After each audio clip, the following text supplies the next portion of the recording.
Bismillahirrahmanirrahim. Assalamualaikum warahmatullahi wabarakatuh. Alhamdulillah wassalatu wassalamu ala Rasulillah la haula wala quwata illa billah.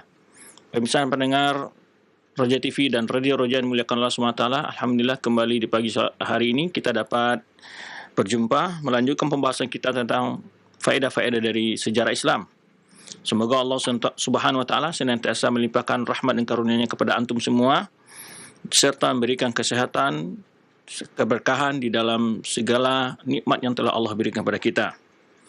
Pemirsa dan pendengar rahmati Allah SWT, tak lupa pula di hari yang penuh berkah ini, kita memperbanyak ungkapan salawat salam, di mana Rasulullah SAW menganjurkan umatnya agar pada hari-hari yang berkah ini, atau pada hari yang berkah ini, umatnya memperbanyak ungkapan salawat salam buat Rasulullah SAW.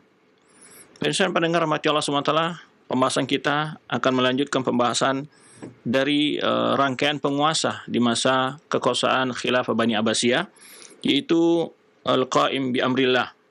Ini adalah khalifah yang ke-26, ya, Al-Qaim bi Amrillah. Abdullah bin Ahmad Al-Qadir. Ini namanya Al-Qaim bi Amrillah, namanya adalah Abdullah bin Ahmad Al-Qadir. Al-Qadir ini adalah gelar bagi bapak yang sebelum berkuasa, ya. Gitu Al-Qadir bi Amrillah atau Al-Qadir billah, ya. Al-Qadir billah sebelumnya, ya.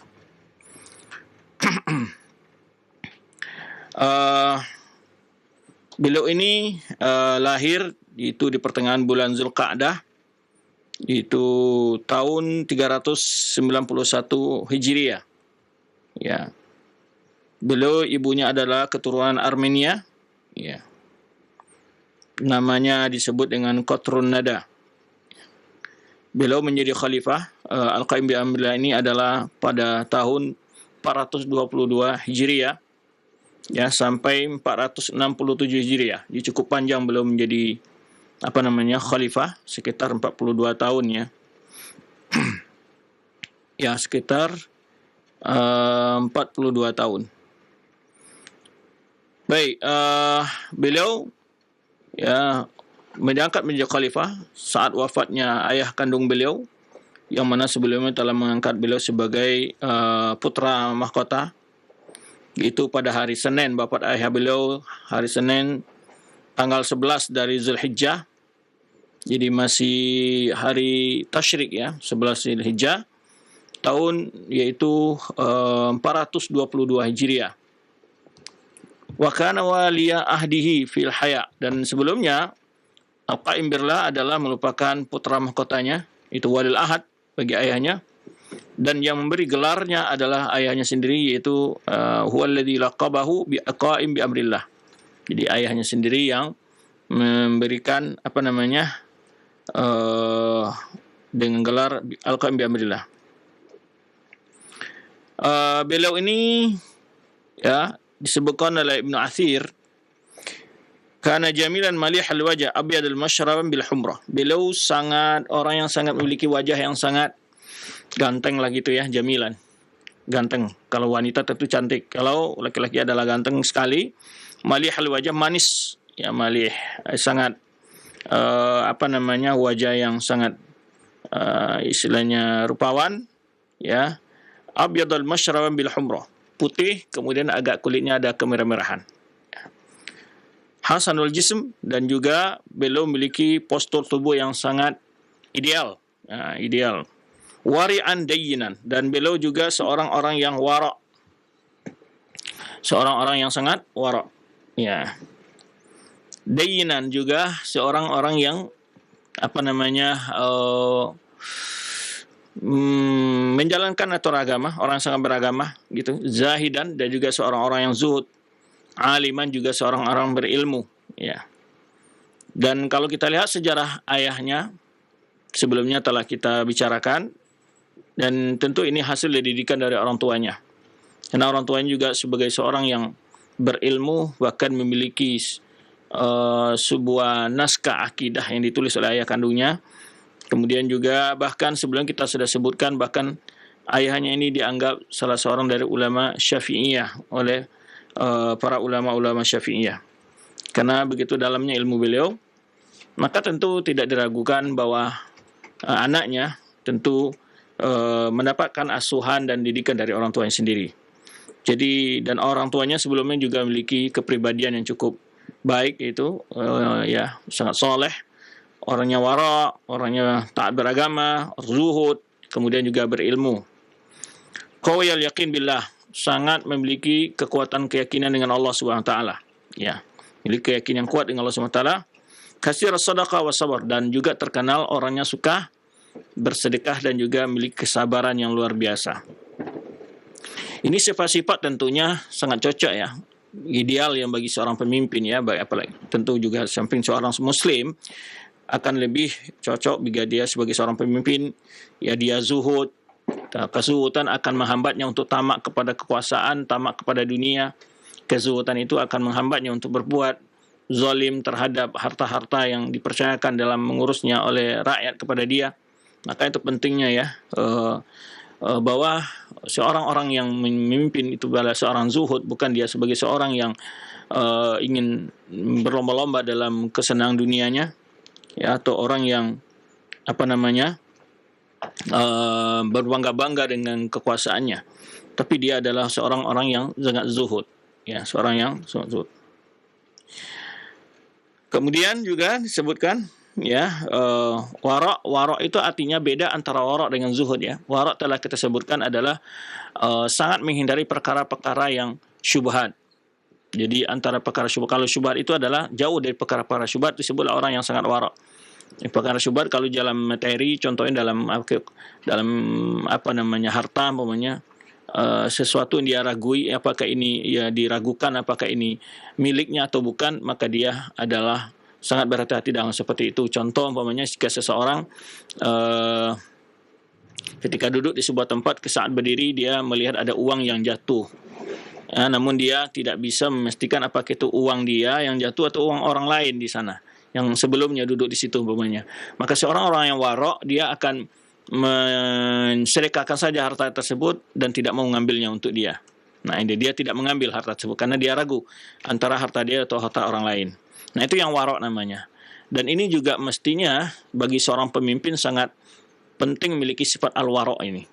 Jadi sebetulnya kepemimpinan yang ideal itu memang dari awal ya, bukan hanya di karakter yang sifatnya semangat dalam mengurus dunia ya yang harus dibina, tapi ada karakter yang sangat penting dalam pendidikan yang perlu ditanamkan oleh dunia pendidikan kepada peserta didik adalah mencetak generasi yang warok ya, yang mana dia sangat hati-hati di dalam berkata dan bersikap, dalam berbuat ya, sesuatu yang diragukan. Jangankan untuk merampas hak orang lain ya, sesuatu yang ragu apakah ini milik dia atau tidak, dan dia ragu, maka dia akan meninggalkan demi untuk menjaga agamanya dia, dan maka dia meninggalkan hal yang warok itu.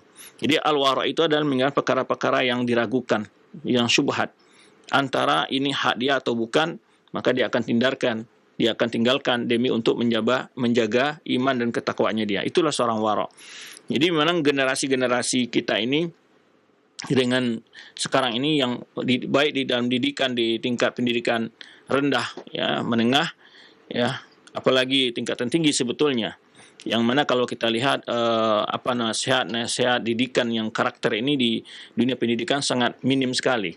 Bagaimana karakter itu dia yang tercipta adalah karakter yang sifatnya tamak kepada kekuasaan, tamak kepada dunia ya, sehingga kita lihat dengan mata telanjang sekali oleh orang-orang awam pun tahu bahwa orang ini adalah orang yang begitu haus, begitu tamak kepada kekuasaan, menonjolkan sifat-sifat yang sangat jelek di tengah masyarakat umum, yaitu penjilatan yang luar biasa, menjilat kepada orang yang berpangkat demi untuk diberi kekuasaan dan segala macam. Ini sifat ini jika dibiarkan tampil di tengah masyarakat kita, maka generasi kita akan terpengaruh dengan kondisi demikian. Maka perlu sebetulnya suasana di tengah masyarakat kita menciptakan orang-orang yang jadi pemimpin, orang-orang yang jadi panutan, orang-orang yang di tengah masyarakat menjadi perhatian masyarakat, mestinya adalah orang-orang yang memiliki sifat-sifat yang tawadhu, orang-orang yang wara', orang-orang yang zuhud, sehingga tidak mengomborkan hartanya yang membuat orang lain menjadi terkesima dan memotivasi orang untuk gila dengan dunia, ingin berlomba dengan jabatan, berlomba dalam kekayaan dan seterusnya. Ini yang perlu dibina dalam generasi kita, karena dia membuat sebetulnya banyak terjadi penyimpangan dalam keuangan negara kita ataupun perbuatan kezaliman di dalam segi pelaksanaan hukum. Itu yang latar belakang kebanyakan adalah kehausan kepada dunia yang luar biasa sebetulnya. Bukan karena mereka butuh, tapi adalah karena keinginan. Jadi keinginan yang berlebihan. Kalau kebutuhan untuk makan dan segala kebutuhan mereka cukup diberikan fasilitasnya secara aturan negara. Tetapi mereka ingin lebih, keinginan yang melebihi daripada kewajaran, dari kebutuhan. Ya, ini yang menyebabkan kadang-kadang dalam kehidupan kita berat, karena kita banyak keinginan, kita banyak punya keinginan. Nah, sedangkan sebetulnya kita tidak butuh. Hal itu tidak butuh sebetulnya untuk kita, dan bahkan tidak ada gunanya kadang-kadang buat kita. Tapi kita ingin memiliki kadang-kadang. Nah, ini yang perlu dibenarkan dalam cara pola berpikir kita. Ini dalam kehidupan kita, dalam berkeluarga, dalam dan juga bermasyarakat, dicontohkan ya. Kadang-kadang hal itu tidak penting sebetulnya, tapi tetap ingin dimiliki. Ini yang menyebabkan kadang-kadang banyak sekali uang dan rezeki yang Allah berikan tidak kita pergunakan pada tempat yang layak dan pada tempat yang semestinya. Ini yang perlu dibina. Jadi mental seperti kewaraan, orang yang zuhud, ya. Zuhud artinya bukan berarti meninggalkan dunia. Ya, artinya adalah orang yang tidak gila-gila dunia, yang tidak tergila kepada dunia, yang tidak menjadikan dunia sebagai tujuan. Tapi bukan berarti orang yang meninggalkan dunia. Ya, bahkan zuhud itu adalah orang yang memiliki dunia, tapi dunia itu tidak membuat dia silau, membuat dia sombong, membuat dia terlena dari menjalankan aturan-aturan agamanya. Itu bukan berarti di sini adalah menyuruh orang tidak berusaha, bukan berarti demikian. Bukan zuhud bukan artinya tidak berusaha, bukan arti tidak bekerja. Ya, ini jangan disalah pahami zuhud itu.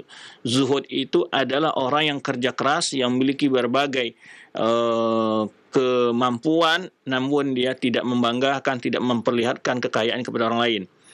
Artinya dia memakai kekayaan itu secukup keperluan dia. Ya, selisanya digunakan untuk kesejahteraan, untuk membantu orang lain, untuk mendukung kegiatan-kegiatan dakwah segala macamnya. Itu pengertian zuhud, bukan berarti zuhud adalah meninggalkan usaha. Ini jangan sampai salah paham seperti itu. Karena memang ada praktek di sebagian orang-orang suatu aliran dalam Islam itu disebut dengan seperti orang-orang menamakan diri mereka sebagai orang sufi. Kadang-kadang dia mendoktrin pengikut-pengikutnya seakan-akan dunia ini tidak perlu dipikirkan. Artinya tidak perlu berusaha, tunggu saja rezeki itu dari Allah. Ya, ini bukan artinya tidak demikian makna zuhud, dan juga bukan demikian makna tawakal. Karena tawakal yang benar dalam agama itu adalah setelah bekerja keras, setelah melakukan upaya yang maksimal, baru kita serahkan hasil kepada Allah, baru kita gantungkan semuanya kepada Allah. Karena semua hasil dari segala usaha dan upaya kita itu tetap berada di tangan Allah Subhanahu Wa Taala.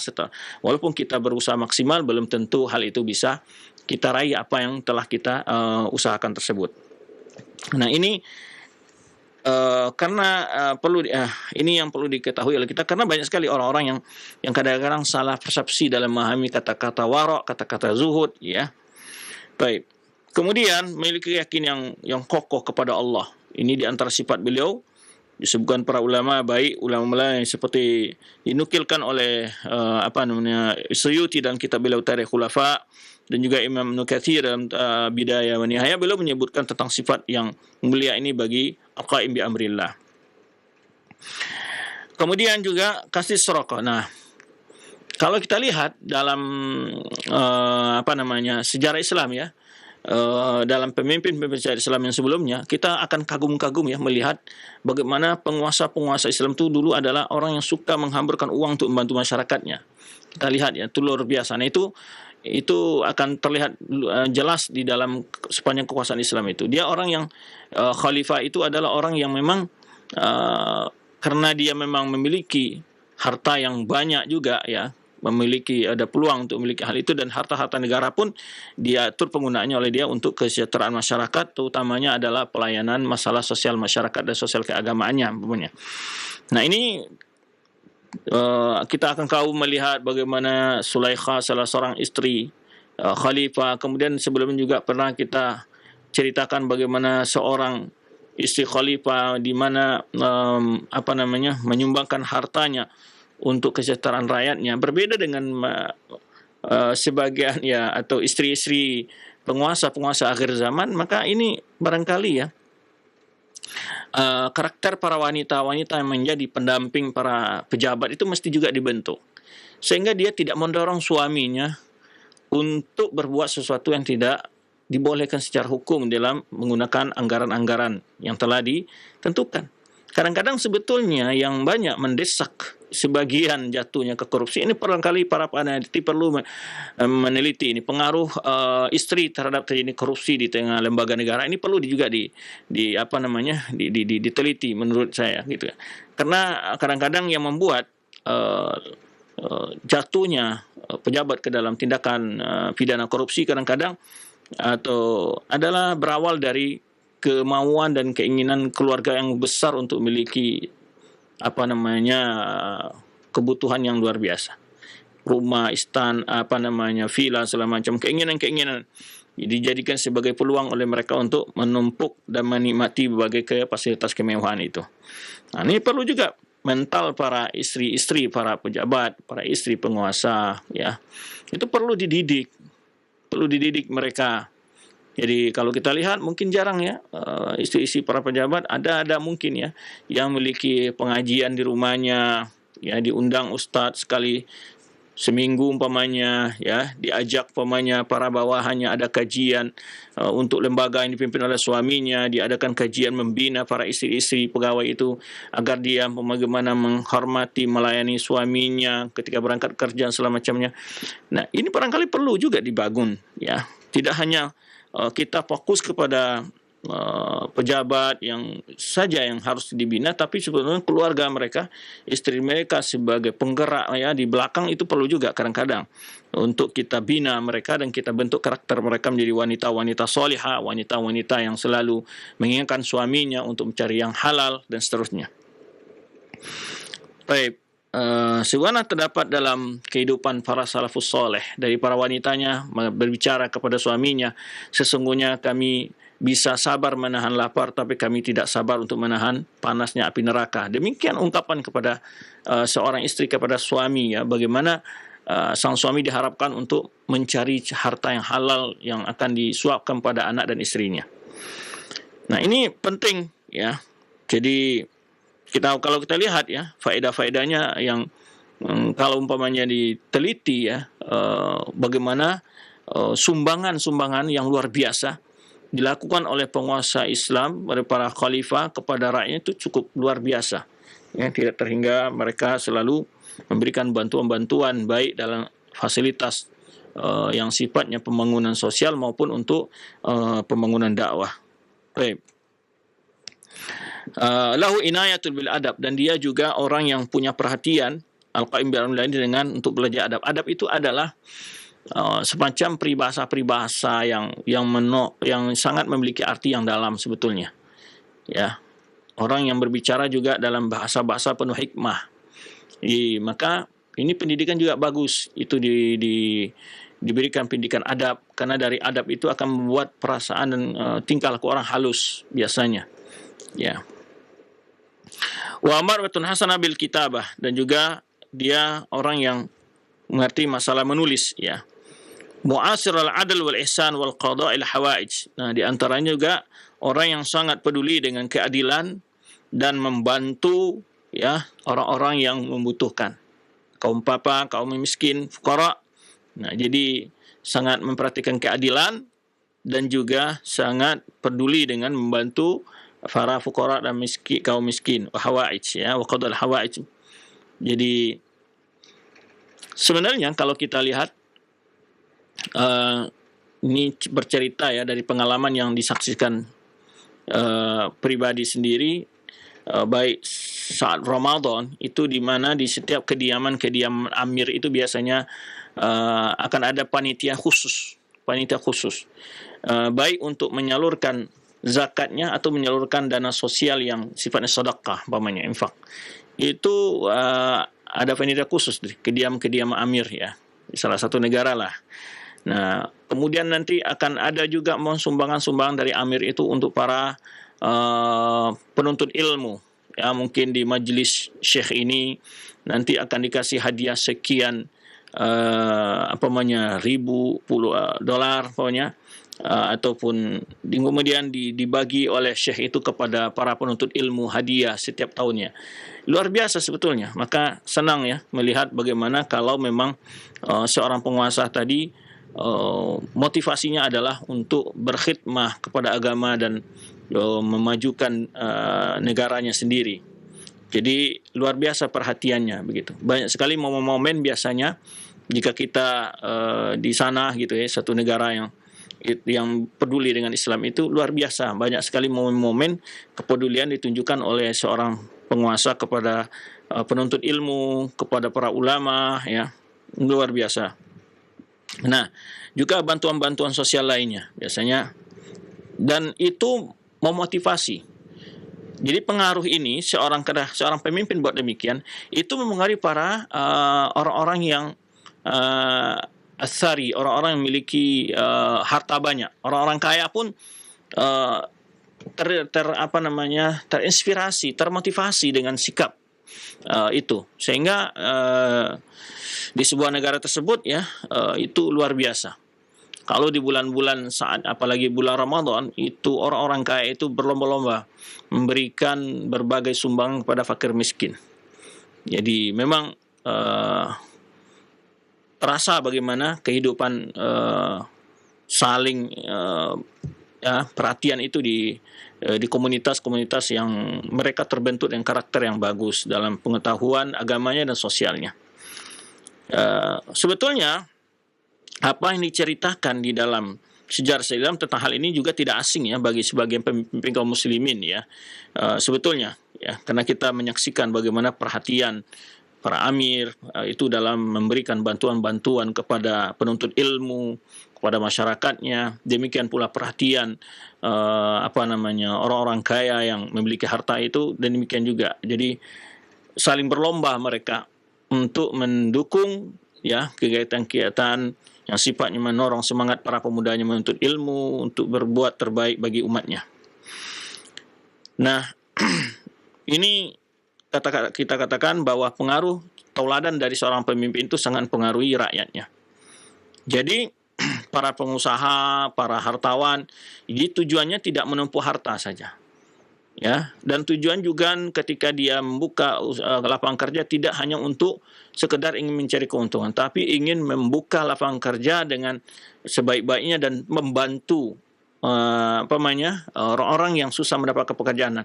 Itu motivasi-motivasi yang banyak kadang-kadang di sebagian negara-negara Islam ya, yang mereka di sana lepas dari yang jauh dari mental kapitalisme gitu. Jauh dari mental kapitalisme, tapi yang ada adalah mengambil keuntungan secukupnya dengan untuk operasional perusahaan segala macam, kemudian gaji yang diberikan kepada para karyawannya cukup layak begitu, sehingga tidak ada rasa pemerasan, tidak ada rasa pemaksaan di antara yang memiliki usaha dengan pekerjanya. Nah, ini pengaruh dari apa yang saya sebutkan di sini adalah pengaruh dari tauladan seorang pemimpin, Kemudian la yara al-mana' min syai'in tuliba minhu, dan dia adalah kalau ada orang minta dia tidak melihat untuk menghambat ya. La yara al-mana' min syai'in tuliba minhu. Dia tidak berpandangan melarang sesuatu yang diminta darinya. Jadi kadang-kadang kalau ada orang meminta atau sesuatu yang diminta, dia sulit untuk menolak. Istilahnya itulah sifatnya dari seorang amir ini, dari seorang khalifah ini, itu al-qamirlah. Jadi sulit untuk menolak jika ada orang meminta kepadanya.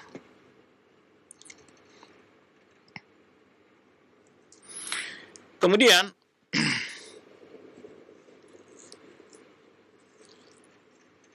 Disebutkan di sini karena Abul Haris Arsalan Turki Al-Basasiri ahadu mawali Bani Ubuwaihi qad tagha hatta khafahu an-nas jami'an. Jadi ada seorang namanya itu Abul Haris Arsalan ini Turki. Jadi kita ketahui bahwa Khilafah Abbasiyah ini sebagai simbol kekuasaan Islam. Kemudian di bawah kekuasaan khilafah ini ada amir-amir, pemimpin-pemimpin yang menyendiri kekuasaan-kekuasaan, tapi dia tetap mengakui di bawah khilafah. Namun mereka otonomi sendiri seperti di Mesir, seperti di Baghdad, di Khurasan yang kemarin kita sebutkan terpecah belahnya, namun kadang mereka tetap menisbahkan diri sebagai bagian dari khilafah. Demikian pula sebetulnya negara Romawi saat itu dia nama besarnya mereka Romawi, namun ada di bawah itu setiap daerah memiliki pemimpin sendiri. Jadi sebagai loyalitasnya ke pemimpinan tertinggi itu hanya dalam bentuk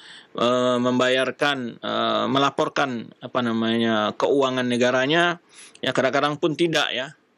Atau hanya mengirim sebagai kewajiban hubungan pemasukan untuk khilafah, tapi kebijakan yang teknis harian itu mereka menjalankan. Nah, ini diantaranya ada namanya Arsalan, orang Turki ini bukan maksud Turki negara sekarang ya, asalnya adalah orang yang disebut bangsa Turki itu adalah yang sebenarnya telah kita jelaskan adalah orang yang hidup di daerah Balkan ya, semenanjung Balkan. Nah, itu asalnya disebut seperti Uzbekistan, Kazakhstan, itu asalnya disebut dengan asal Turki. Nah, di mana dia melakukan sebuah sikap sini memiliki keyakinan yang menyimpang, sayul akidah, ya, dan dia ingin menjatuhkan kekuasaan khalifah saat itu. Ya. Kemudian ketika itu khalifah mengutus ya panglima pasukan Taghralbek. Ya, Taghralbek ini nama-nama nanti akan dikenal dengan ini. Taghralbek itu yaitu namanya Muhammad bin Mikail bin Saljuki dari bangsa Saljuk ya. Sultan Atra al-Ghaz wa huwa birai yastanhiduhu liqudum ilaihi.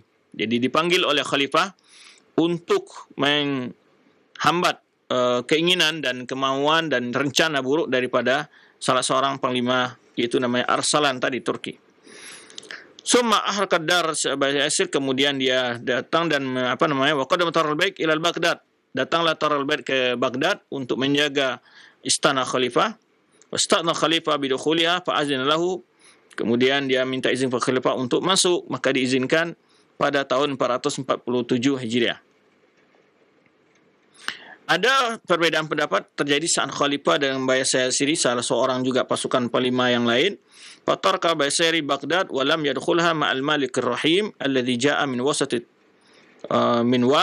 wa talaba khalifah minhu ay yakhda'a li Taghralbek. Jadi karena ada perbedaan pendapat antara Basasiri, ya ini nama salah seorang ini, ya, dengan khalifah ada perbedaan pendapat tersebut sehingga terjadi kerenggangan hubungan, maka akhirnya Basasi seorang panglima itu meninggalkan Baghdad dan tidak mau datang ke rumah khalifah menemui khalifah.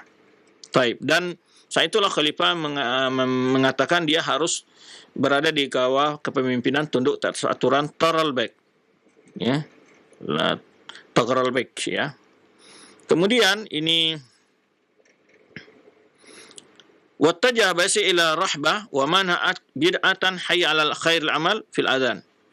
Kemudian Basari ini pindah kepada suatu daerah namanya Rahbah, kemudian di sana dilarang menambahkan lafaz azan yang dipakai oleh orang-orang Syiah Rafidhah yang sampai hari ini kalau antum dengar azan dan negeri Iran itu setelah mereka hayya 'alal falah itu ada namanya hayya 'ala khairil amal.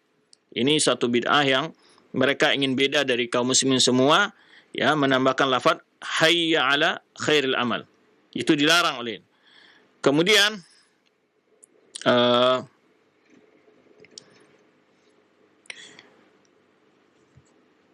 kemudian khalifah menikahkan putrinya Khadijah binti Daud, ya, akhi Tarwad, ya, aqad khalifah ala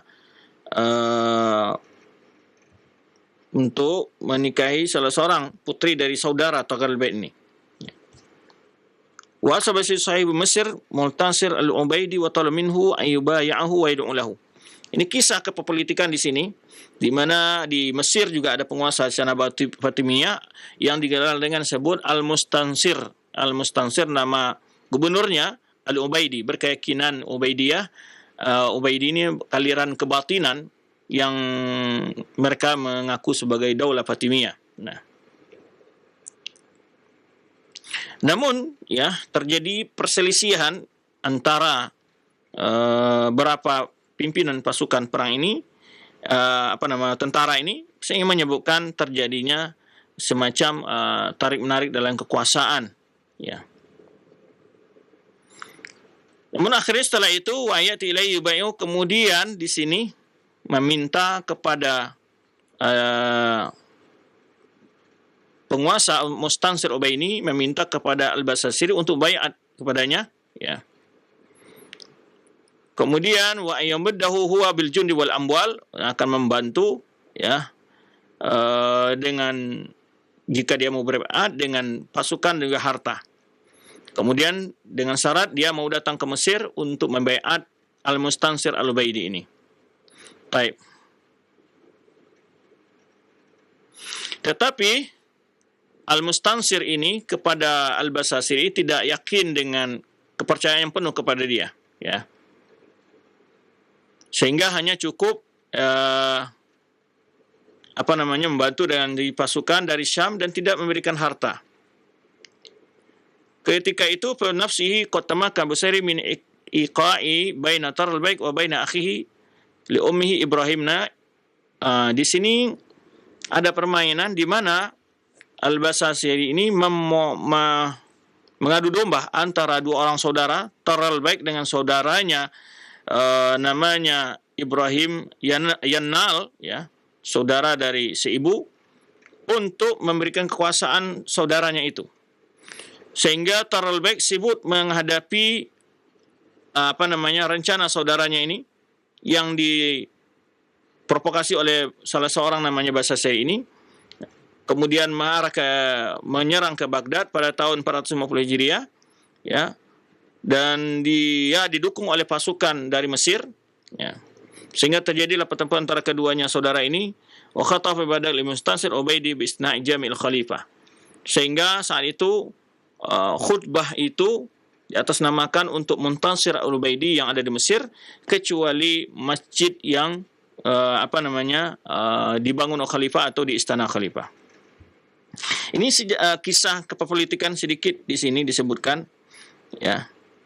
Tetapi ringkasnya di dalam kekuasaan politik di sini, antara Taral baik sebagai panglima yang dipercayakan oleh khalifah, kemudian juga di antara panglima-panglima bawahan bagian dari imarah-imarah yang lain, itu terjadi saling merebut wilayah dan kekuasaan. Ini yang dari akhir-akhir kekuasaan Bani Abbasiyah ini kegoncangan dari sisi politiknya. Nah, ini yang menyebabkan nanti peluang bagi bangsa Mongol ataupun bangsa-bangsa lain untuk mengadu domba di antara kekuatan-kekuatan di setiap daerah-daerah itu, sehingga terjadilah persilangan antara bangsa Seljukia ini dari bangsa dan bangsa Atrak tadi, kemudian Buayhiyin, ya. Nah, kemudian ya di antaranya juga di dalam kekuasaan itu sudah mulai masuk kekuatan-kekuatan Syiah Tasyayyu' Rafidhah ini, sehingga pada suatu Al-Basasir ini, salah seorang pemimpin ini, melakukan pembersihan, yaitu maka dia memecat di antaranya wazir khalifah, menteri dari khalifah yang bernama Ibnu Maslamah, ya, yang mana dia membenci orang-orang Buayhin, ya. Buayhin dia tidak senang, yang pro kepada orang-orang Syiah, termasuk adalah Bani Fatimiyah yang ada di Mesir. Kemudian wasalathum bil Ubaidiyin fi Mesir.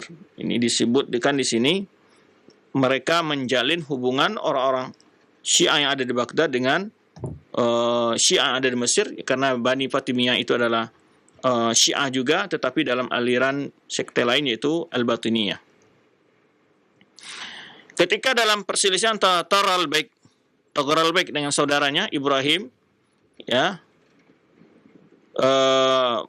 dapat mengalahkan pasukan saudaranya, maka dari itu dia fokus Taghrul-Bek ini untuk menghadapi Al-Basasiri, ya, kembali untuk menyerang ke Baghdad pada tahun 451 Hijriah.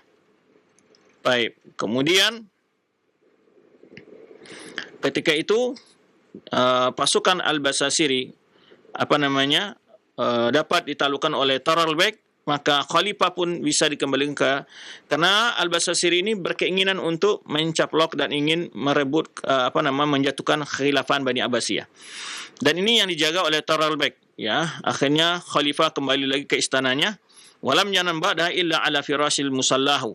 Di antara di mana disebutkan ceritanya khalifah ini setelah dia kembali lagi ke istananya, diceritakan bahwa dia tidak tidur kecuali di atas tikar solatnya.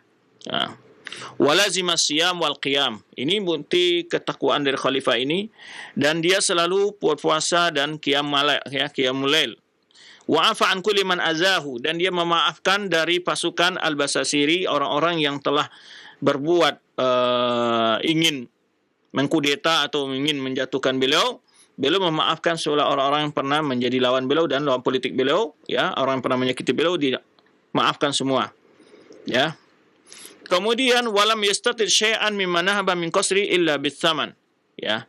Dan kan tadi ketika pasukan Al-Basasiri mengepung istana khalifah dan dia sempat khalifah keluar lari, dan kemudian berbagai perabot dari ataupun barang-barang yang ada di istana itu dirampas oleh pasukan yang ingin menjatuhkan khalifah tadi, pasukan di bawah Al-Basasiri. Nah, ketika itu kan khalifah bisa diselamatkan, kemudian berbagai barang-barang yang ada di istana itu dirampas oleh mereka.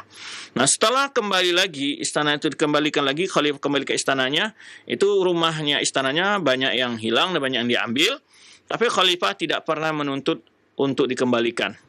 Dan orang yang ingin mengembalikan beliau bayar. Nah, subhanallah, beliau bayar. Karena barang-barang yang di istana itu pasti barang-barang yang warisan dari khalifah-khalifah sebelumnya, pasti yang antik-antik mahal begitu kan. Tetapi beliau memaafkan semua orang yang telah berbuat demikian, dan beliau tidak meminta sesuatu yang diambil dari istana, ya, untuk dikembalikan kecuali dengan dibayar. Ya. Dan dia berkata, wa qala hadhil asya ihtasabnaha indallah. Jadi kata dia, semua yang kerugian-kerugian ini, beliau katakan insyaallah itu akan kita harap Allah yang akan membalas, Allah yang akan mengganti. Jadi akhlak yang ini di mana terdapat baiknya akhlak seperti ini? Salah satu keistimewaan dari akhlak seseorang adalah saat dia berkuasa, saat dia memiliki kekuatan, yang dia bisa lakukan apa saja, bahasa menghukum semua orang yang bersalah sama dia. Tapi saat itu dia berikan maaf. Ini suatu keistimewaan. Dari situlah satu keistimewaan kemuliaan sifat itu. Kalau dia lemah, dia memaafkan orang, itu bukan satu kemuliaan, tapi karena dia terpaksa harus memaafkan, tidak mungkin untuk membalas. Tapi ketika dia punya pasukan, dia punya kekuasaan, kemudian dia berkuasa kembali, dan orang-orang yang tadi melakukan pemberontakan dan ingin mencaplok kekuasaannya itu kalah semacamnya, sebetulnya kesempatan untuk menghabisi dan menghukum setiap orang yang terlibat dalam hal itu. Tapi beliau subhanallah, beliau tidak afa'an kulli man azahu, memaafkan semua, dan bahkan berbagai harta benda yang dirampas, ya, dari istana, beliau tidak meminta kembalikan kecuali dibayar, ya, dikembalikan. Dan beliau mengatakan semua hal ini akan kami minta hanya balasan di sisi Allah saja. Walam yada' ra'sahu ala makhaddah. Diceritakan bahwa malah dia adalah orang yang setelah kembali kekuasaannya ke tangan dia, yang sebelumnya sempat mengalami gonjang-ganjing karena diancam dengan pasukan datang dari ditolong oleh Nusairi Mustansir, yang pasukan Fatimiyah Al-Ubaidiyah yang ada di Mesir mengirimkan pasukan untuk yang bekerja sama dengan Al-Basasir tadi. Nah, ini yang membuat kota Baghdad dikepung dan akhirnya Khalifah selamat lari meninggalkan istananya, ya, karena dia berencana untuk menggulingkan kekuasaan kekhalifahan.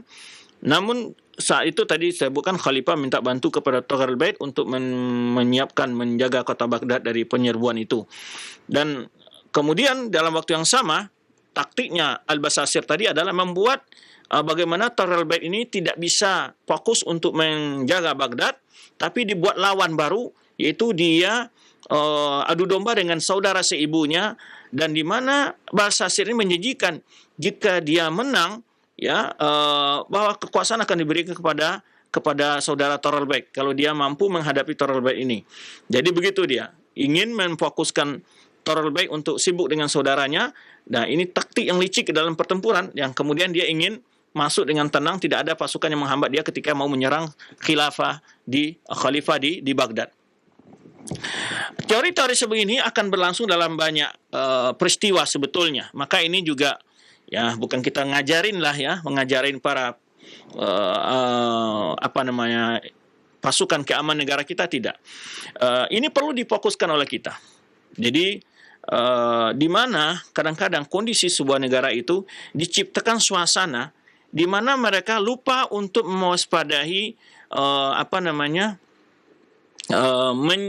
mengamankan sisi lain dari negara mereka. Maka kadang-kadang jangan sampai kita luput dengan suatu persoalan di dalam negara kita, sementara di sisi lain banyak yang sebetulnya negara kita akan digerogoti oleh kekayaannya oleh negara lain. Ini teori-teori mereka buat, ya.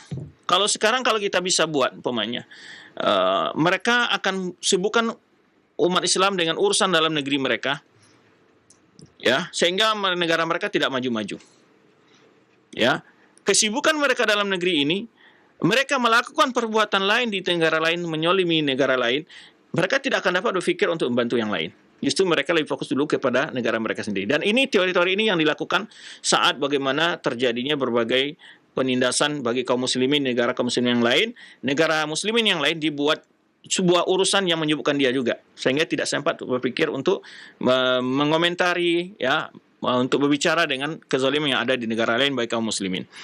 Nah, ini teori yang dipakai oleh Basasir ini sebetulnya. Dia punya teori bagaimana Togharul Bait diadu dengan saudaranya dan dia bisa masuk ke kota Baghdad, karena memang khalifah kekuatannya ada di Togharul Bait ini yang akan menjaga pasukan untuk menyerang ke Baghdad. Ya. Maka setelah itu selesai persoalannya, kemudian Basasir ini ditangkap, kemudian dihukum. Kemudian Khalifah memaafkan segala pasukan-pasukan yang lain, tidak membalas dendam, tidak menghukum mereka dengan habis-habisan umpamanya. Kemudian juga tidak meminta mengembalikan barang-barang yang mereka ambil, kecuali kalau ada yang menyerahkan akan dibayar. Nah, ini suatu adab, ya, yaitu akhlak. Bagaimana kemuliaan, keizahan seseorang itu terlihat, ya, sebagai seorang yang bijak itu adalah saat dia mampu untuk melakukan pembalasan, di saat itu dia justru memberikan maaf. Nah, kemudian setelah itu Togharul Bait ini dinikahkan oleh khalifah dengan putrinya khalifah, ya, yaitu pada tahun 455 Hijriah, ya. Kemudian wadamina Baghdad wa raja' ila Rai famata biha fi Ramadan. Jadi tidak lama sebetulnya, ya. Setelah beliau masuk ke Baghdad, kemudian beliau pindah ke ke Rai, daerah Rai, ya. Dan umurnya ketika itu 70 tahun, ya. Siapa ini? Togharul Bait ini, ya. Umurnya 70 tahun. Kemudian pindah ke Rai dan meninggal pada tahun 450 Hijriah. Dan dia, Togharul Bait ini seorang yang haliman, disebutkan panglima Togharul Bait ini, Togharul Bait, ya, haliman katsir al-ihtimal syadid al-kitman lisirri muhafizan ala salawat. Ini sifat-sifatnya, dia adalah seorang yang lembut, ya, sabar, menanggung berbagai resiko, sangat menjaga kerahasiaan, ya, yang tentu kerahasiaan negara yang dari khalifah. Muhafizan ala salawat, menjaga salat, wala saumil isnin wal khamis, menjaga puasa Senin Kamis, wa ala libsil bayat, dan suka memakai pakaian putih, walakum yahu waladun, ya. Kemudian dia terlebih ini setelah meninggal dia tidak punya anak karena baru menikah saja dengan putri khalifah pada tahun 450 Hijriah, dan tidak berapa lama setelah itu dia meninggal. Kemudian setelah itu di kekuasaannya dipindahkan kepada anak saudaranya namanya Sulaiman bin Daud, ya. Ghairu anna ibna akhihi ala arsalan qad taghalaba ala akhi Sulaiman. Di Sulaiman ini yang dipercaya setelah Taral Bait sebagai panglima. Kemudian rupanya Sulaiman yang tadi menjadi menggantikan pamannya dikalahkan oleh saudaranya sendiri, yaitu Alib Arsalan, ya. Kemudian diserahkanlah kekuasaan kepada Alib Arsalan tersebut, ya, pemimpinan kekuasaannya. Wa tasallam al-hukum wa laqab bi'adud daulah, namanya ad-daulah. Baik. Kemudian setelah itu Al-Qaim Birla ini meninggal pada tahun 467 Hijriah. 467 Hijriah, dan diangkat setelahnya itu cucunya menjadi khalifah setelah itu. Baik.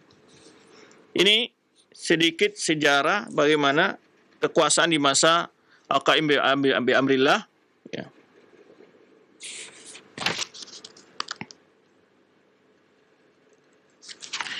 Satu hal di sini ketika diceritakan ini disebutkan walaman nuhiba qasruhu lam yujad fihi syai'un min alatil malahi. Kenapa disebutkan ini oleh Suyuti?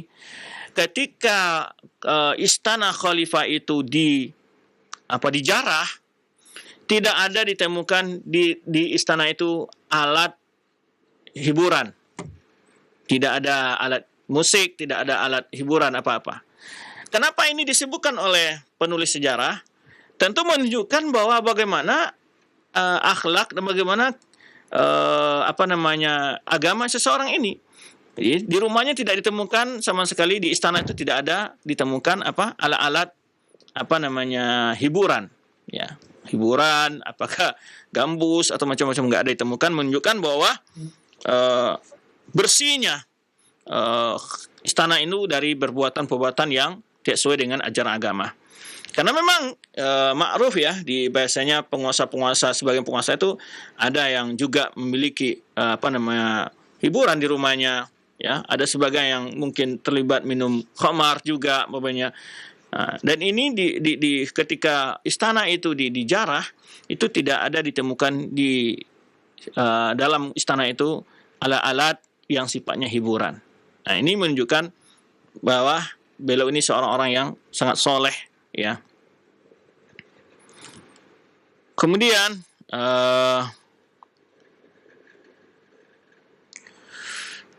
ketika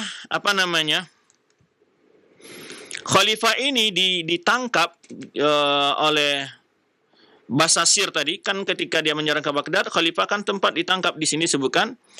Kemudian dia menulis surat, khalifah ini, yang itu digantungkan di Ka'bah. Isinya apa? Ilallahil azim minal miskin abdihi. Kepada Allah yang maha agung dari hambanya yang miskin, ya, hambanya yang miskin, ya. Allahumma innakal alimu bisarair. Ya Allah, engkau tahu dengan segala simpanan rahasia. Al-muttali'u ala damair, mengetahui segala apa yang bisikan hati. Allahumma innaka ghanin fi ilmik. Ya Allah, engkau maha kaya dengan ilmumu. Wa tilauka ala khalq, engkau mengetahui segala kondisi makhlukmu. An i'lami hadha abdun qad kafara ni'amah wa ma syakaraha. Saya beritahu inilah hambamu yang mungkin kufur terhadap nikmatmu dan tidak mensyukurinya. Walau awaqib wa ma dzakaraha, dan dia lupa tetap berbagai risiko-risiko hukuman, azab terhadap dosa, dan tidak ingat itu. Ya. Atghahu hilmuk, maksudnya apa? Membuat dia melakukan dosa karena berharap keampunan, ya, kelembutanmu. Maksudnya hatta ta'adda alaina baghyan, ya, sampai dia melewati batas pada kami. Wa asa ilaina utuwan wa adwan. Dia telah melakukan kezaliman yang luar biasa. Allah makalla nasir, ya Allah telah sedikitnya orang yang mau membantu. Wa ta'zaz zalim, telah semena-menanya orang kezaliman. Wa anta mutta'lil alim, dan engkau maha melihat dan menyaksikan. Al-munsib al-hakim, yang maha adil. Ya, biha natazu alaihi. Kami mohon ya kekuasaan, untuk kekuatan hanya kami mohon kepadamu, kekuatanmu atasnya. Wa ilaika nahrubu, kepadamu lah engkau mengadu. Kepadamu lah kami mengadu, ya. Kepadamu lah kami mengadu min baini yadayhi, ya, di hadapannya. Faqad ta'azzaza alaina bil makhluqin. Mereka berkuasa semena-mena di atas kami. Wa nahnu na'tazu bika, kami justru akan memiliki kekuatan denganmu. Faqad hakamnahu ilaik, kami serahkan hukumannya kepada engkau ya Allah. Wa tawakkalna fi insafina minhu alaik, kami serahkan keadilan, ya, balasan tuntutan keadilan kepadamu. Wa rafa'na zalamatana hadhi ila haramik, dan kami telah melaporkan, telah menjelaskan kezaliman yang kami alami kepada negerimu yang suci. Wasakna fi kashfiha bikaramik, dan kami yakin dengan bahwa kezaliman ini akan diangkat dari kami dengan kemuliaanmu ya Allah. Fahkum bainana bil haqq, ya Allah, beri keputusan antara kami dengan benar. Wa anta khairul hakimin, dan engkau adalah pemberi hukum yang sangat adil. Nah, kemudian pada tahun 428, ini disebutkan, ini kisah-kisah panjang. Yang terakhir tadi sudah sebutkan, sebetulnya banyak kisah-kisah disebutkan dalam pemerintahannya, ya, oleh apa yang diringkas oleh Imam Suyuti dalam kitab Tarikh Khulafa'nya. Tadi sudah disebutkan pada tahun 467 Hijriah, Al-Qaim bi'Allah, pada malam Khamis, malam 13 Sya'ban, tanggal 13 bulan Sya'ban, ya, tanggal 13 bulan Sya'ban. Wa dzalika annahu tafassada wa nama. Jadi dia berobat menggunakan fasdu. Fasdu ma'ruf, ya, menggunakan fasdu, yaitu mengeluarkan darah kotor melalui salah satu urat, fasdu. Kemudian beliau tidur. Nah, saat itu fanhalla maudhi'ul fasd, rupanya tempat fasdu itu, ya, lepas dan membuat darahnya keluar. Terus wa kharaju dam katsir, keluar darahnya banyak, dia tidur. Fa istayqadha wa qad inhalat quwwatuhu, dan ketika bangun sudah lemas, darah banyak keluar.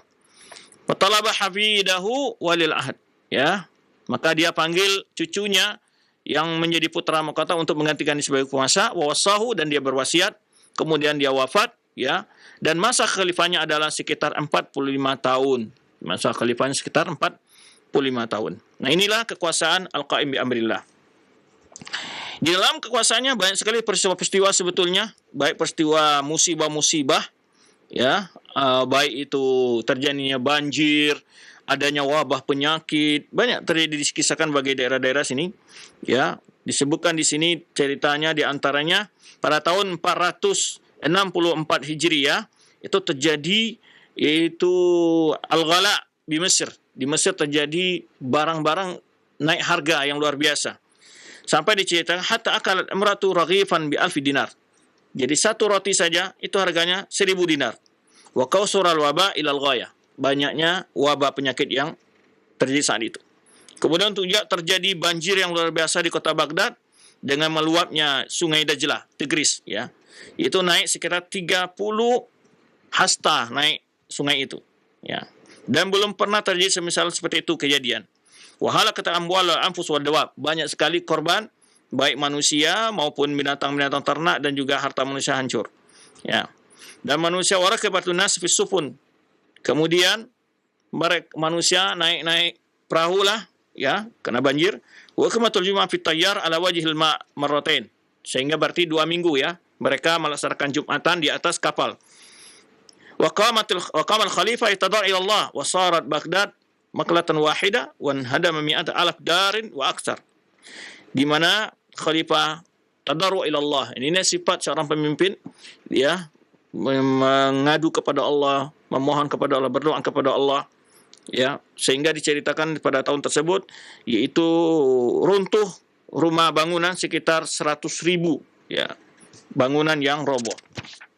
Banyak sekali peristiwa-peristiwa sini, tetapi artinya di dalam bacaan yang saya lihat di sini ada kejadian yang mirip dengan flu, dengan satu peristiwa mirip dengan yaitu wabah corona. Ya, satu wabah terjadi disebutkan, yaitu juga membuat orang susah bernapas. Tapi di situ tidak disebut corona ya, cuman disebutkan nama penyakitnya, dijelaskan oleh para penulis, itu membuat pernafasan orang tersumbat, susah bernapas, dan dia banyak orang korban saat itu. Itu juga ratusan ribu orang meninggal saat itu. Saya lupa tadi tempatnya, kisahnya pada tahun berapa terjadi. Jadi ada terjadi suatu peristiwa yang dimana makan korban yang cukup luas, tapi wabah, berupa wabah, ya berupa wabah yang mirip ya seperti corona ya, yang diserangnya adalah pernapasan, serangnya ada pernapasan. Wallahu a'lam bishawab. Itu sedikit berapa pelajaran-pelajaran dapat kita ambil. Semoga apa yang telah kita sampaikan kita ambil faedahnya. Wallahu a'lam bishawab. Kita kembalikan kepada akh yang madu kita untuk ya yang masuk. Ya, syukran jazakallahu khair, barakallahu fiik kepada Ustaz yang sudah memberikan materi di kesempatan pagi hari ini yang mudah-mudahan bermanfaat untuk kita semua. Bagaimana beliau menjelaskan masa khilafah Bani Abbasiyah, yaitu pada pemerintahan Al-Qasim bi amrillah. Baik, untuk selanjutnya kami buka sesi interaktif, sesi soal jawab bagi Anda para pemirsa ataupun para pendengar yang ingin bertanya. Silahkan Anda bisa mengirimkan pertanyaan di nomor line pesan singkat. Baik, kesempatan pertama kami ajukan Ustaz pertanyaan di line pesan singkat dari Abdullah yang berada di Jakarta. Assalamualaikum warahmatullahi wabarakatuh. Ya Ustaz, apakah masa-masa kekhalifahan tersebut di mana ditunjuk seorang khalifah, apakah memang semua wilayah Islam pada saat itu di negeri di dunia itu pada saat itu dipimpin oleh satu kepemimpinan, Ustaz? Mohon penjelasannya. Baik. Sebelum lemahnya kekuasaan, itu kalau nggak salah di masa kepemimpinan berapa sebelumnya, At-Ta'ibillah, ya, sebelum kepemimpinan lemahnya pemimpinan Abbasiyah, munculnya Daulah Buwayhiyah dan juga Daulah Khawarij yang ada di daerah Afrika, yaitu Maghrib, itu Maroko. Sebelum kuatnya Daulah Fatimiyah di sana dan kemudian juga di Mesir, itu semua kaum muslimin saat itu di bawah pemerintahan yang satu. Semua pengangkatan gubernur-gubernur di wilayah tersebut adalah atas kebijakan khalifah. Namun saat terpecah belahnya wilayah kaum muslimin saat itu, yaitu munculnya kekuasaan Khawarij di daerah Afrika sana, benua Afrika, kemudian juga Fatimiyah di Mesir dan juga di Syam. Nah, mulai saat itu mereka tidak patuh kepada kekuasaan dan mereka menguasai wilayah tersebut dengan sistem pemerintahan mereka sendiri. Namun secara umum mereka tetap menisbahkan diri mereka sebagai dewa kepemimpinan khalifah, begitu saja, sebagai simbol doang. Artinya sebagai simbol saja khilafah itu. Tetapi khalifah memiliki wilayah-wilayah juga. Cuman di masa itu sudah mulai kekuasaan itu tidak mutlak di tangan khalifah. Tidak mutlak di tangan khalifah, ya, sehingga istilahnya kalau kita ya pembagian kekuasaan dia, yang penguasa-penguasa wilayah itu atau gubernur-gubernur yang ada itu memiliki semacam kekuasaan raja-raja kecil lah yang berkuasa, seperti itu. Raja-raja kecil yang berkuasa, yang kadang-kadang mereka membangkang juga ke pusat kekhalifahan. Ini seperti yang muncul saat itu adalah yang sudah berdiri, yaitu kekuasaan Fatimiyah, Bani Ubaidiyah, yang ada di daerah Afrika Maroko dan juga di Mesir. Dan juga sebelumnya adalah negara Khawarij yang berdiri di daerah Zanzibar atau daerah Algeria atau Jazair. Dan mereka punya wilayah-wilayah sendiri. Namun wilayah terluas tetap mereka menisbahkan kepada khalifah. Nah, ini sebelum terbaginya. Sebelum terbaginya wilayah-wilayah tersebut lalu muncul kekuasaan tersebut. Ini kalau kita lihat di saat setelah berapa masa setelah Ma'mun, kalau nggak saya lupa di masa siapa yang sangat berat itu terjadi pecah belahan, sehingga kekuatan itu dirampas oleh mereka tadi, aliran tadi membuat kekuasaan sendiri, sehingga mereka melepaskan diri dari kekuasaan Khalifah Baghdad gitu. Nah, itu sebelum lemahnya kekuasaan Abbasiyah. Namun sebelum kelemahan itu, semua kekuasaan itu di bawah pemimpinan satu khalifah.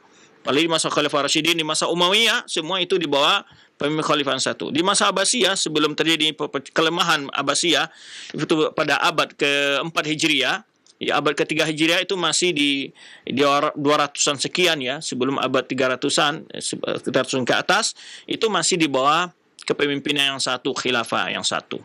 Itu yang dapat saya jelaskan. Wallahu a'lam bishawab. Syukran jazakallahu khair atas jawaban Al-Ustadz. Demikian untuk yang bertanya. Selanjutnya masih kami ajukan pertanyaan di layanan pesan singkat Ustadz. Ya, Assalamualaikum warahmatullahi wabarakatuh.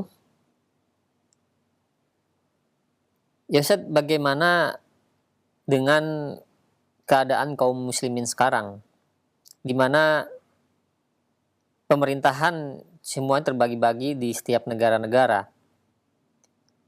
Ada juga yang mengaku kekhalifahan tersebut kepemimpinan bagi dunia Islam seluruhnya.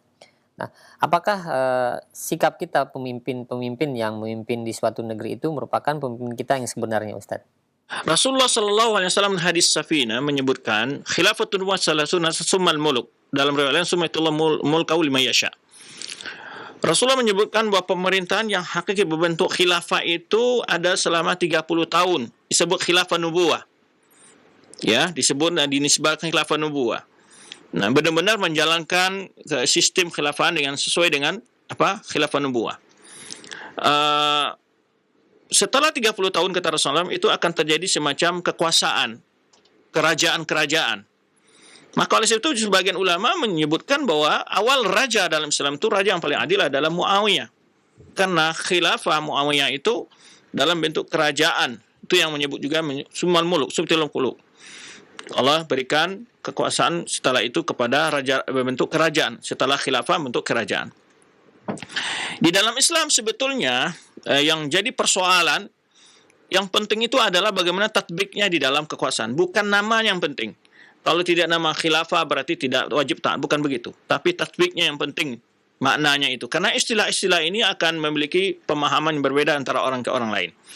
Kalau kita lihat di masa kekuasaan Bani Umayyah, semua ulama taat kepada pemimpinnya. Ya.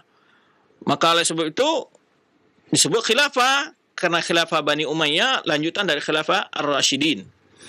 Walaupun sebagian ulama sistem jalinan turunan perpindahan kekuasaan itu sistem turun-temurun. Nah, kemudian begitu juga di masa kerajaan Abbasiyah. Baik. Di masa Abbasiyah kalau kita lihat itu kaum muslimin memiliki di awal berdirinya itu sudah ada dua kekuasaan. Ya, walaupun di Andalus tidak sebesar kekuasaan yang resmi khalifah. Mereka tidak menamakan juga diri mereka sebagai khilafah Islamiyah saat itu. Ya, walaupun mereka di beberapa periode bahkan lebih kuat sebetulnya dibanding dengan di masa periode abad keempat Hijriyah, itu Andalus lebih kuat sebetulnya politik dan ekonominya, tapi mereka tetap tidak mengatakan khilafah yang resmi tetap di Baghdad. Para ulama yang hidup di masa ini tetap mengatakan pemimpin yang ada di Andalus wajib ditaati oleh rakyat yang ada di Andalus. Pemimpin yang khilafah Islamiyah mereka tetap wajib taat kepada pemimpin khilafah Islamiyah yang ada di Baghdad. Jadi, maka oleh sebab itu masing-masing yang hidup di wilayah tersebut, wakil pemimpin wilayah tersebut, mereka taat kepada pemimpin wilayahnya. Dengan berkembangnya suasana berikut dan terus berkembangnya wilayah-wilayah, hidup para ulama-ulama di masa itu mereka tidak pernah mempermasalahkan masalah tentang taat kepada pemimpin. Karena itu adalah konsep dari akidah Ahlussunnah wal Jamaah yang sudah valid, di mana wajib taat kepada penguasa itu bagian salah satu konsep ya, doktrin Ahlussunnah yang tidak bisa ditawar-tawar. Nah, kita lihat telah hidup banyak ulama dengan dalam kondisi ketika kaum muslimin hidup di bawah kepemimpinan yang berbeda-beda. Dan itu memang sunatullah. Karena Islam sudah jauh melebar, tidak akan mungkin di satu kekuasaan, ditambah lagi dengan kondisi politik yang semakin runyam, akhirnya masing-masing negara memiliki pemimpin-pemimpin sendiri. Ya, kalau wilayah Abbasiyah sekarang, kalau kita hitung itu ada berapa?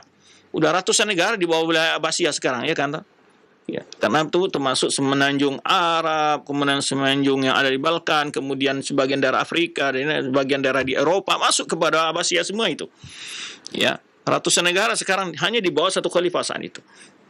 Tapi ulama-ulama kita tidak pernah mengatakan bahwa kita tidak wajib taat kepada pemimpin kita. Semua ulama menasihatkan untuk mentaati pemimpin masing-masing. Karena ini sudah ada digambarkan Rasulullah SAW bahwa setelah khilafah nubuwah akan terjadi muluk, kekuasaan-kekuasaan kata Rasulullah SAW.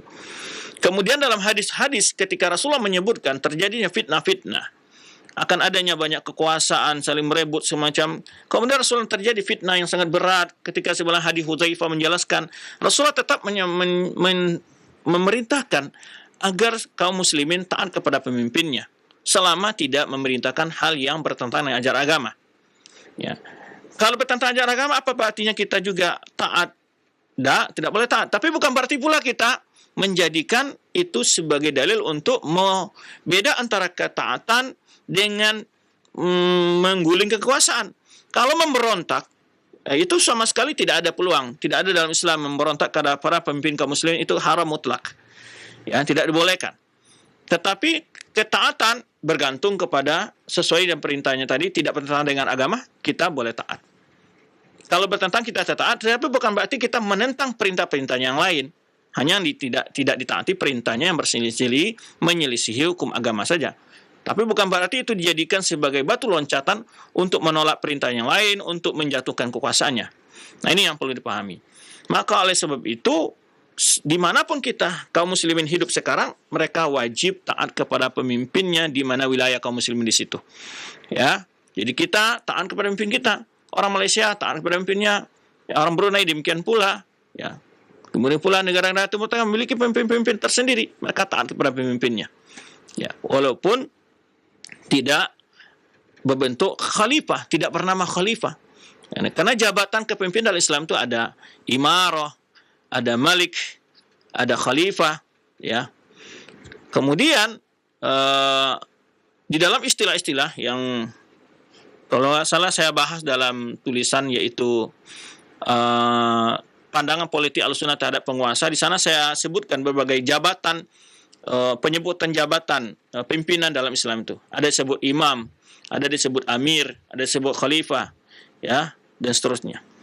Maka semua itu tetap wajib kita taati karena dimanapun kita berada di wilayah tersebut. Jadi kita hidup di negara tertentu, pemimpinnya kaum muslimin, maka wajib kita taati. Jadi walaupun tidak bernama, tidak berbentuk kekhalifahan. Sesuai dengan nas-nas yang menjelaskan tentang kondisi-kondisi di akhir zaman. Di antaranya hadis-hadis tersebut telah dikumpulkan oleh Imam Muslim dalam sahihnya yang diberi judul kitabnya oleh Imam Nawawi, itu Kitabul Imarah. Silakan bagi para asatis yang untuk melihat hadis-hadis sana, atau para ustadz, para kiai yang akan dapat penjelasan dari Imam Nawawi juga tentang bagaimana memahami hadis-hadis tersebut. Wallahu a'lam bishawab. Nah, baik, syukran jazakallahu khair atas jawaban Ustaz, demikian. Dan pertanyaan tadi merupakan pertanyaan terakhir Ustaz di kesempatan pagi menjelang siang ini. Mungkin ada kesimpulan yang dapat disampaikan untuk para pemerhati roja sekalian. Nah, silakan Ustaz. Baik, terima kasih untuk kebersamaan antum semua. Semoga Allah SWT senantiasa memberkahi dan memberikan kesehatan kepada kita semua. Allah mohon maaf jika ada kekurangan dalam penyampaian materi ini. Terima kasih juga kepada teman-teman di studio Cilensi dan juga studio Imam Syafi'i. Subhanakallahumma bihamdika asyhadu an la ilaha illa anta astaghfiruka wa atubu ilaik. Wassalamualaikum warahmatullahi wabarakatuh.